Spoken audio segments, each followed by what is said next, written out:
bounds.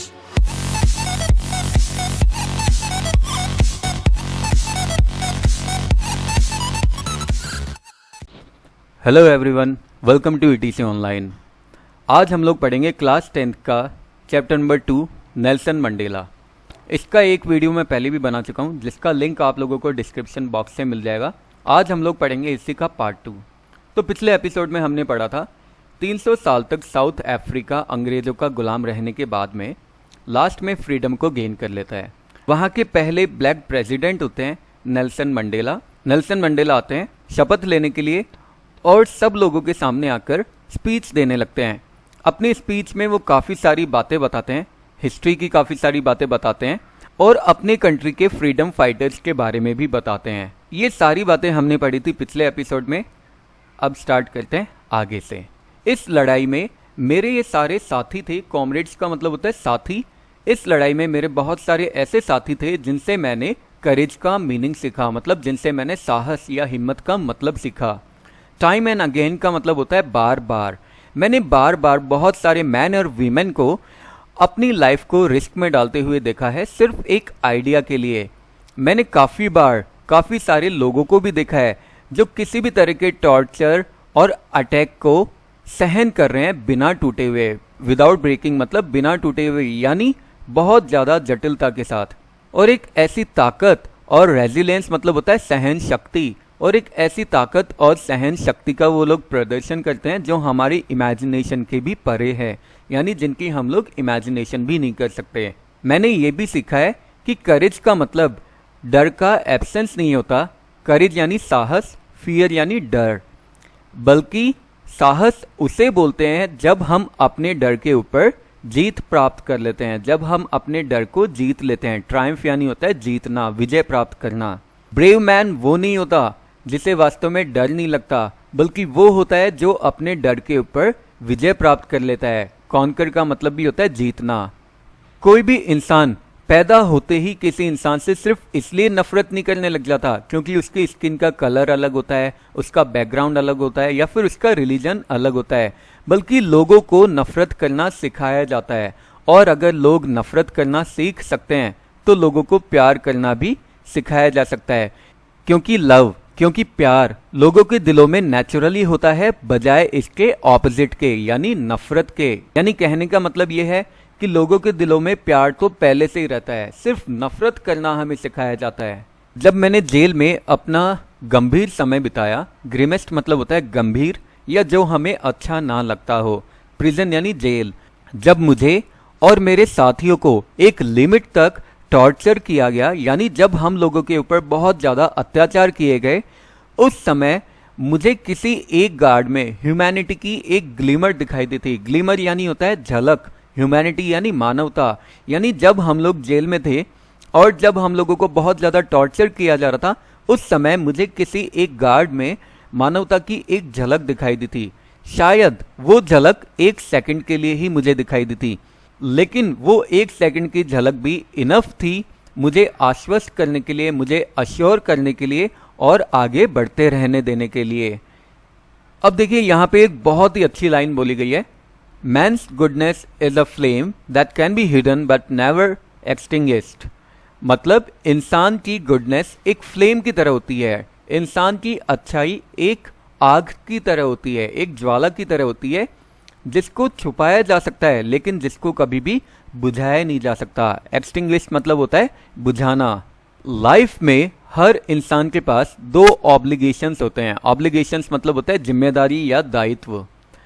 पहला obligation होता है उसकी फैमिली के लिए, उसके पेरेंट्स के लिए, उसकी वाइफ और उसके बच्चों के लिए। और दूसरा ऑब्लिगेशन यानी दूसरी जिम्मेदारी होती है उसके अपने लोगों के लिए। अपने लोगों के लिए मतलब उसकी कंट्री के लोगों के लिए, उसकी कम्युनिटी यानी उसके समाज के लिए, उसके देश के लिए।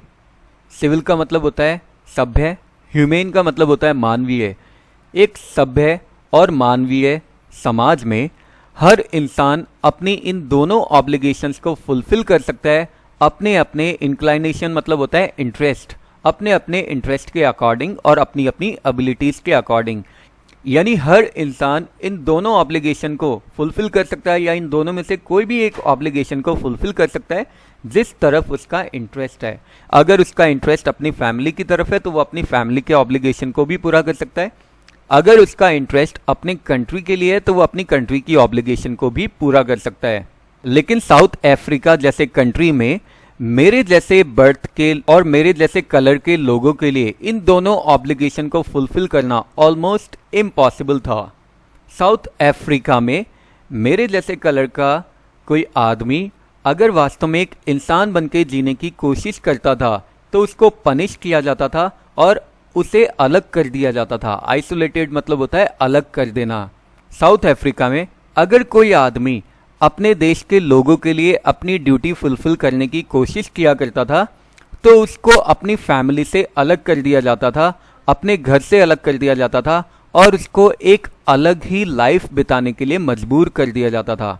इनएविटेबली मतलब जिसको अवॉइड ना किया जा सके। रिप्ड यानी होता है अलग कर देना। उस इंसान का एग्जिस्टेंस यानी उस इंसान का अस्तित्व एक ट्वाइलाइट की तरह हो जाता है जो कि वास्तव में अपना पूरा जीवन सीक्रेसी में और रेबिलियन यानी विद्रोहियों की तरह बिताता है। रेबिलियन यानी होता है विद्रोही, सीक्रेसी यानी गुप्त रहकर यानी उसे छुपकर बिताना पड़ता है। ट्वाइलाइट यानी होता है अंधेरे में।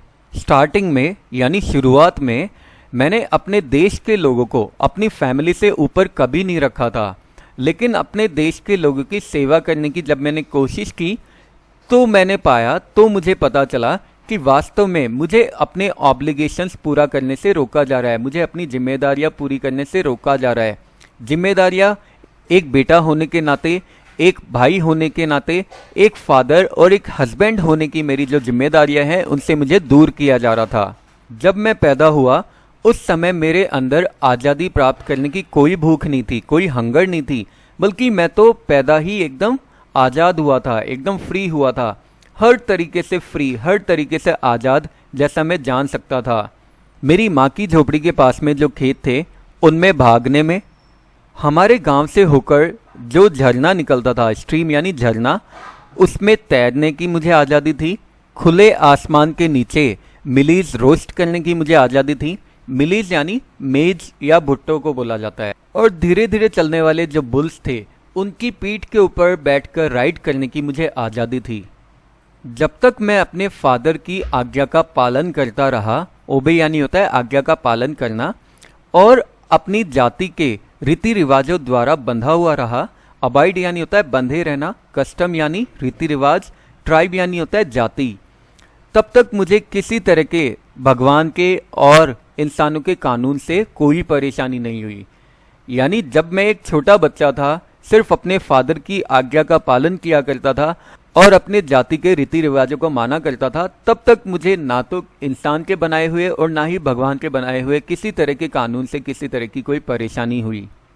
बल्कि असली परेशानी मुझे कब स्टार्ट हुई, जब मुझे वास्तव में पता चला कि जब मैं छोटा बच्चा था उस समय की जो आज़ादी मुझे मिली हुई थी वो तो एक इल्यूजन था। इल्यूजन यानी एक भ्रम था, मेरा एक वहम था। जब मुझे ये पता चला कि एक यंग मैन होने के नाते मेरी आज़ादी को तो ऑलरेडी पहले ही छीना जा चुका है, उस समय मेरे अंदर आज़ादी के लिए एक भूख जागने लगी। उस समय मेरे अंदर आज़ादी के लिए एक भूख पैदा हुई, एक हंगर पैदा हुई। शुरुआत में जब मैं सिर्फ एक स्टूडेंट था तब मुझे फ्रीडम चाहिए थी सिर्फ अपने आप के लिए, सिर्फ मेरे लिए।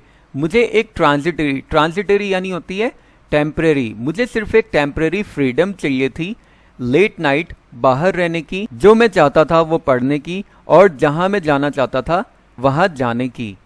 बाद में जब मैं एक यंग मैन बन गया और जब मैं जोहान्सबर्ग में था तब मुझे इच्छा हुई बेसिक और ऑनरेबल फ्रीडम की। बेसिक यानी आधार, ऑनरेबल यानी इज्जतदार। तब वास्तव में मेरे अंदर इच्छा पैदा हुई कि मुझे भी अपनी आज़ादी चाहिए, हर तरह की आज़ादी, अपने पोटेंशियल को अचीव करने की। पोटेंशियल यानी स्किल्स या योग्यता। मेरी लाइफ के लिए कमाने की इच्छा, शादी करने और एक फैमिली प्राप्त करने की इच्छा मेरे अंदर पैदा हुई। और मुझे ऐसी आज़ादी चाहिए थी जो मेरी लॉफुल लाइफ में किसी तरह का ऑब्स्ट्रक्शन ना डाले, यानी जो मेरी लाइफ में किसी तरह की दखलंदाजी ना करे। लेकिन फिर धीरे धीरे मैंने देखा कि ऐसा नहीं था कि सिर्फ मैं ही आज़ाद नहीं था, बल्कि मेरे ब्रदर्स, मेरी सिस्टर्स, कोई भी आज़ाद नहीं था।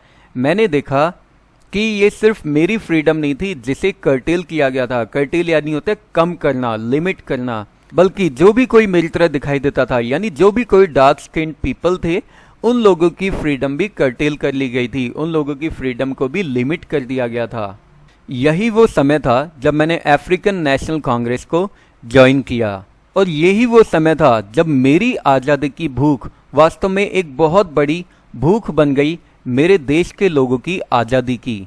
यही मेरी इच्छा थी कि मेरे देश के जो लोग हैं वो अपनी लाइफ्स को डिग्निटी यानी सम्मान, सेल्फ रिस्पेक्ट यानी आत्मसम्मान के साथ जिए, और इसी ने मेरी लाइफ में नई जान डाल दी। एनिमेटेड यानी होता है नई जान डालना, और इसी इच्छा ने एक डरे हुए इंसान को एक बहादुर इंसान भी बना दिया। ट्रांसफॉर्म्ड यानी होता है बदल देना। यही वो इच्छा थी जिसने एक कानून का पालन करने वाले वकील को एक क्रिमिनल बना दिया। अटॉर्नी यानी होता है वकील, लॉयर। जिसने एक फैमिली से प्यार करने वाले हस्बैंड को एक घर से रहित आदमी बना दिया, यानी एक ऐसा इंसान बना दिया जिसके पास में अब घर ही नहीं था। जिसने अपनी लाइफ से प्यार करने वाले इंसान को एक साधु की तरह जीवन बिताने पे मजबूर कर दिया। मॉन्क यानी होता है साधु या संत। मैं वास्तव में एक ऐसा इंसान नहीं हूँ जो किसी भी दूसरे इंसान से ज्यादा गुणी, वर्चुअस यानी होता है गुणी, और सेल्फ सेक्रीफाइसिंग मतलब होता है आत्म बलिदान देने वाला इंसान हूँ। लेकिन मैंने ये पाया कि वास्तव में मैं अपनी पुअर और लिमिटेड फ्रीडम को इंजॉय नहीं कर सकता जब तक कि मेरे खुद के देश के लोग वास्तव में आज़ाद नहीं है। यानी जब मेरे देश के लोग ही आज़ाद नहीं है तो मेरी आज़ादी भी किस काम की। फ्रीडम इनडिविजिबल होती है। इनडिविजिबल यानी जिसको डिवाइड नहीं किया जा सकता। अगर मेरे देश के किसी भी एक इंसान के ऊपर भी चेन है, चेन का मतलब यहाँ पे बंधन, बाउंडेशन को बोला गया है, यानी अगर मेरे देश में कोई भी एक इंसान भी अगर ऐसा है जिसको फ्रीडम नहीं मिली हुई है, तो यानी सारे के सारे लोगों के ऊपर चेन लगी हुई है, बाउंडेशन लगी हुई है। और मेरे देश के सारे लोगों के ऊपर बाउंडेशन का मतलब है वो बाउंडेशन मेरे ऊपर भी लगी हुई है।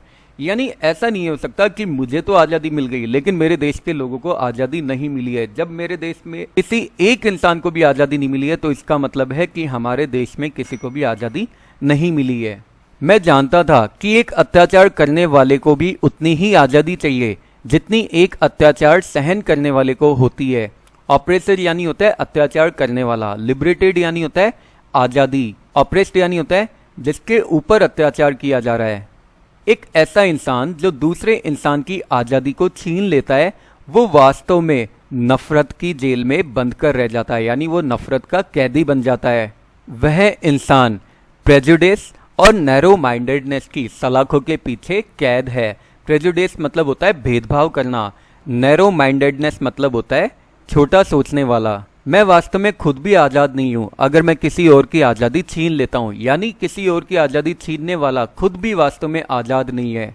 बिल्कुल ठीक वैसे ही जब मैं आज़ाद नहीं होता जब मेरी आज़ादी मुझसे छीन ली जाती है।